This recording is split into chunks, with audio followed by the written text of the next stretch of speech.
மாண்புமிகு பேரவைத் தலைவர் அவர்களே, நீலகிரி மாவட்டத்தில் கூடலூர் வனப்பகுதியில் கடந்த ஒரு வாரத்தில் மட்டும், அதாவது 21/8 அன்றும் 9/8 அன்றும் 21/8 அன்றும் 2 உயிர்களை நாம் இந்த விலங்குகள் தாக்குதல் மூலமாக இழந்திருக்கிறோம்.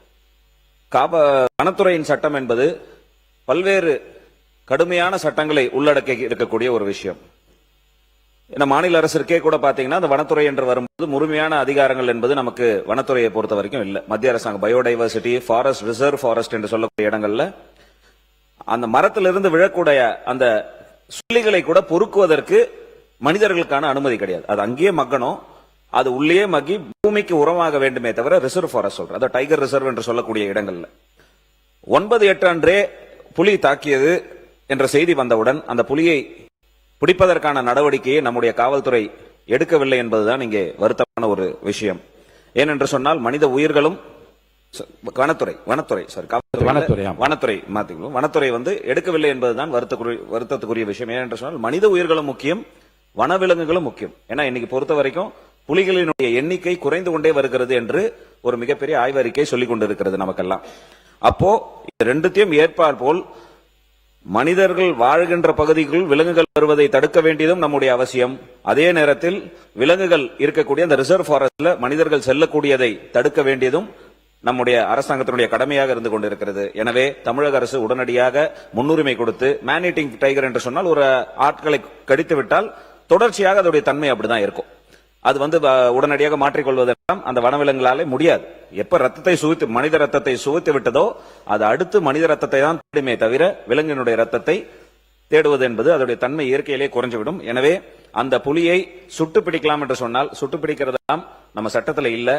மயக்க மருந்து கொடுத்து அதனுடைய அந்த வீரியத்தை குறைக்கும் வரை அதை மயக்கத்தன்மத்திலேயே வைத்துக் கொள்வதற்கான அரசாங்கத்தினுடைய வழிமுறைப்படி அந்த புலியை பிடித்து அந்த மக்களுக்கு, ஏன்னா தொடர்ச்சியாக அந்த நீலகிரி பகுதியில் யானை தாக்குதலோ எல்லாம் நடந்து கொண்டிருக்கிறது. இதை தடுப்பதற்கும் பாதிக்கப்பட்டவர்களுடைய குடும்பத்திற்கு நிவாரணம் மட்டுமல்ல, அரசு வேலை வழங்க வேண்டியது நம்முடைய கடமை. ஏனென்று சொன்னால் நம்ம மேலும் அதுல தப்பு இருக்கு. அரசு வேலையும் வழங்க வேண்டும் என்று கேட்டு வருங்காலங்களில் இது போன்ற நடக்காத வன்மம் ஒரு புதிய திட்டத்தை உருவாக்க வேண்டும் என்று கேட்டு அவையின் கவனத்தை முன்னாள் முதலமைச்சர் எடப்பாடி கே பழனிசாமி அவர்கள்.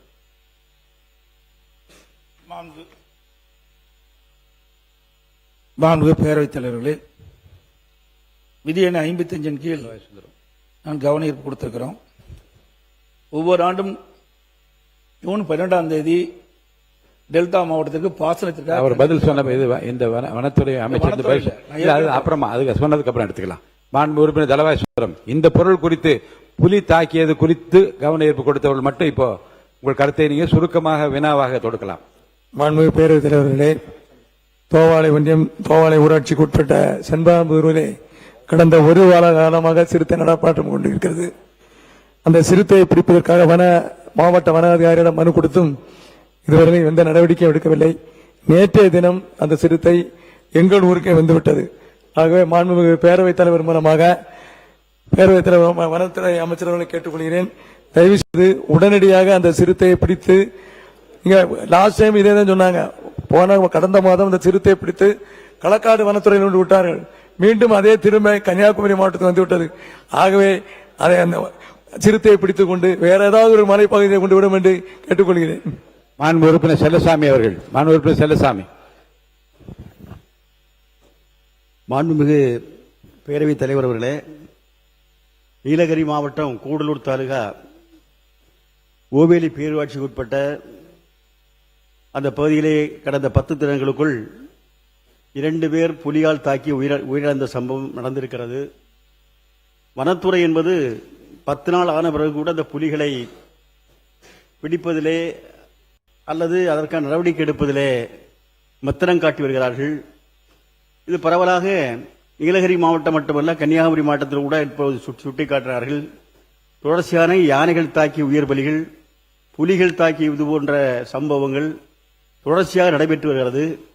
எனவே வனத்துறை என்பது உரிய நடவடிக்கை எடுப்பதற்காக தமிழக அரசு அழுத்தமான நடவடிக்கை என்பது கொடுக்க வேண்டும். அதேபோன்று நம்முடைய உயிரிழந்த அந்த குடும்பங்களுக்கு உரிய நிவாரணம் என்பது தமிழக அரசு கொடுப்பதோடு மத்திய அரசாங்கம் கொடுக்கக்கூடிய நிவாரணம் என்பது தமிழகத்திற்கு போதுமானதாக இல்லை. எனவே மத்திய அரசாங்கம் அதிகமான நிவாரணத் தொகையை கொடுக்க வேண்டும் என்று நம்முடைய சட்டமன்றம் மூலமாக வலியுறுத்த நம்முடைய கவன ஈர்ப்பை ஏற்கின்றேன். நன்றி, வணக்கம். மாண்புமிகு வனத்துறை அமைச்சர் அவர்கள். மாண்பு உறுப்பினர் டி. ராமச்சந்திரன்.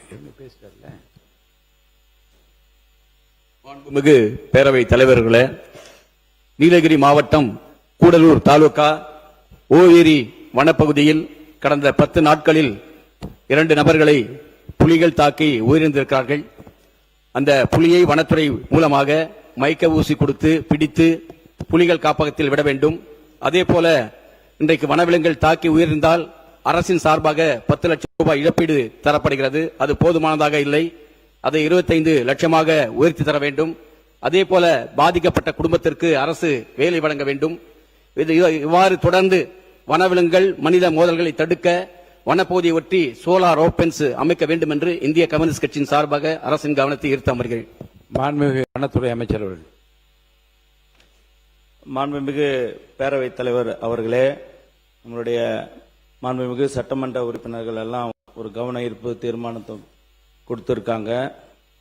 அதில் வந்துட்டு ஓவேலி பேரூராட்சி கூடலூர் நீலகிரி மாவட்டத்தில்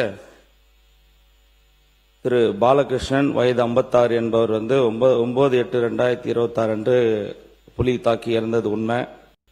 அடுத்து கடந்த 21/8/2026 ரவிச்சந்திரன் என்பதும் அதே புலி அதே இடத்திலேயே தான் தாக்கப்பட்டு இறந்திருக்காங்க. அந்த நேரத்தில் அந்த பகுதியில் இருக்கிற மக்கள்லாம் பெரிய லா அண்ட் ஆர்டர் பிரச்சனை போராட்டங்கள்லாம் பண்ணாங்க. அன்று மாலை 2:45க்கு இந்த சம்பவம் நடந்தது. ஒரு 4 மணிக்குள்ள அந்த புலியை பிடிப்பதற்குண்டான சட்ட ரீதியான நம்ம வனத்துறை சார்பாக நம்ம மாண்புமிகு முதலமைச்சர் ஆணைக்கணுங்க அப்பே உத்தரவிடப்பட்ட அந்த ஆர்டர் காப்பி அது. அந்த புலிகளை பிடிப்பதற்கு அந்த சம்பந்தப்பட்ட அந்த புலியை பிடிப்பதற்கு 3 வனப்படை அமைக்கப்பட்டிருக்கு. 3 மருத்துவர்கள் மயக்க இன்ஜெக்ஷன் போட்டு பிடிப்பதற்காக 3 மருத்துவர்கள் நியமிக்கப்பட்டிருக்காங்க. போதாதுன்னு சொல்லிட்டு மதுரையிலிருந்து சிறப்பான ஒரு டாக்டரையும் அங்க அனுப்பிச்சிருக்காங்க. கேமராக்களும் வச்சு கண்காணிச்சிட்டு இருக்காங்க. விரைவில் நீங்க எதிர்பார்க்கிற மாதிரி அந்த புலியை கேப்சர் பண்ணி நம்ம வண்டலூர் அல்லது புலிகள் காப்பகத்துக்கு அந்த புலி கொண்டு வரப்படும். மேலும் இந்த புலியால் இன்னொரு உயிர் போகாது என்பதை இந்த அவையில் தெரிவிச்சுக்கிறேன். அது மட்டும் இல்ல, கடந்த காலத்தெல்லாம் ஒரு 9 பேர் இறந்த ஒரே விலங்குகளால் ஒரு 9 பேர் இறந்த பிறகுதான் அதை பிடிச்சிருக்காங்க. இது 2 பேர் இறந்த உடனே நம்ம அரசு உடனே ஆர்டர் போட்டு அந்த புலியை பிடிப்பதற்கான உத்தரவு வழங்கியிருப்பது இது முதல் முறையாதுன்னு தான் சொன்னாங்க அதிகாரிலாம்.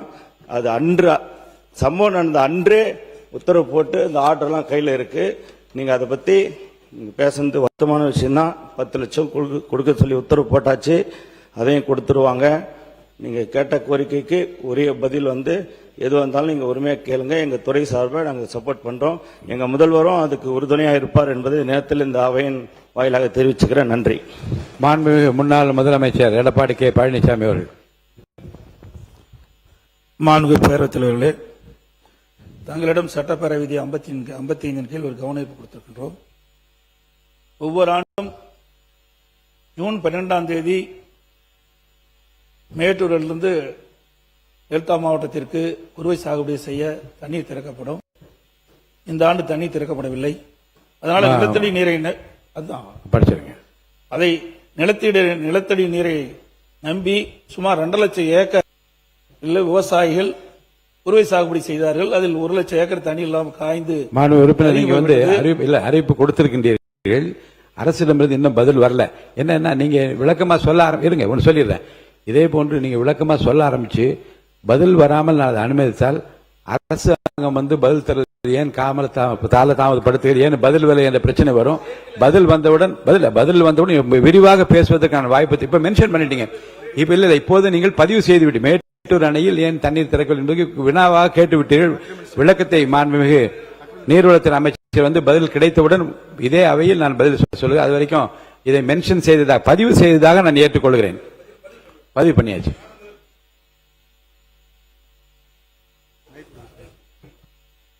மாண்புமிகு உறுப்பினர்.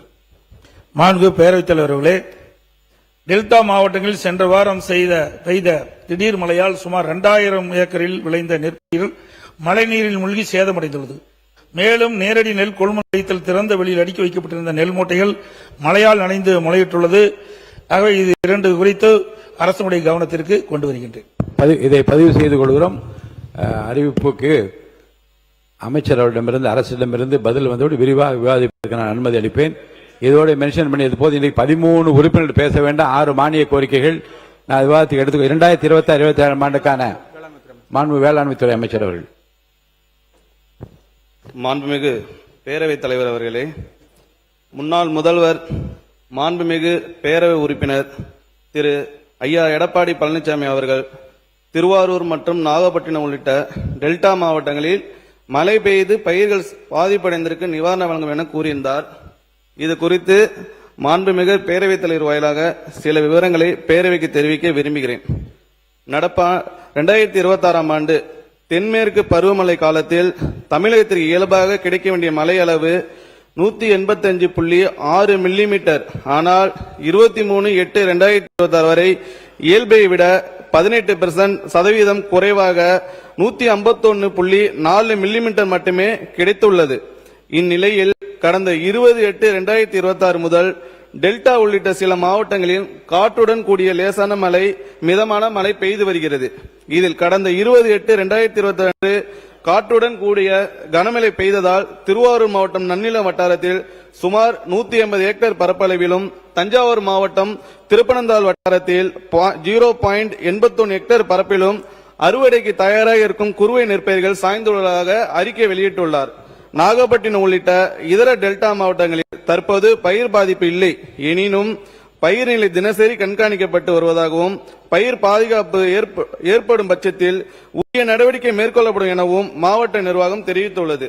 இம்மாவட்டங்களில் தற்போது வறண்ட வானிலை நிலவி வருவதால் குறுவை நெல் நடை அறுவடை செய்யப்பட்டு வருகிறது. தற்போது 150.81 ஹெக்டேர் பரப்பளவில் சாய்ந்துள்ள பயிர்கள் நிலையை பொறுத்து ஓரிரு நாட்களில் அறுவடை செய்யப்படும் என்று சம்பந்தப்பட்ட மாவட்ட வேளாண்மை மற்றும் இணை